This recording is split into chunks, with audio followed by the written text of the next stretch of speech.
অনেক দিন ধরে বন্ধু স্পৃহাঞ্জয়ের ইচ্ছা ছিল ভিডিও তৈরি করার, তাই তাকে নিয়ে গিয়েছিলাম গঙ্গার ঘাটের দিকে। যেহেতু এখন ট্যুরিস্ট সিজন, তাই বেশ ভালোই ভিড় রয়েছে। ভিড় ঠেলে আমরা চলে গেলাম দশাশ্বমেধ ঘাটে। গঙ্গার ঘাটের এই গ্রাফিতিগুলো নতুন করা হয়েছে, দেখতে অনেক সুন্দর লাগছে। পুরো গঙ্গার ঘাট জুড়েই অনেক জায়গাতেই এমন গ্রাফিতি আঁকা রয়েছে। আপনাদেরকে পরের ভিডিওতে আরও কিছু গ্রাফিতি দেখাবো। কাশী বিশ্বনাথ মন্দিরের করিডোরে একটি ফাঁকা জায়গা ছিল, সেখানে নতুন করে গঙ্গা আরতির আয়োজন করা হয়েছে। পরে কোনো দিন আসলে আপনাদেরকে এখানকার গঙ্গা আরতি দেখানোর চেষ্টা করব।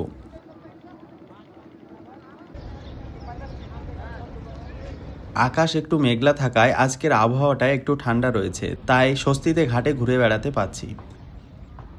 কয়দিন পরে তীব্র গরমে ঘাটের দিকে হয়তো খুবই কম আসা হবে। বন্ধুকে নিয়ে বিভিন্ন ঘাটে ঘুরে ঘুরে ভিডিও তৈরি করতে করতে অনেকটা অন্ধকার হয়ে এসেছে, বৃষ্টি আসতে পারে। তাই আমরা দ্রুতই রওনা দিয়েছিলাম হোস্টেলে ফেরার উদ্দেশ্যে।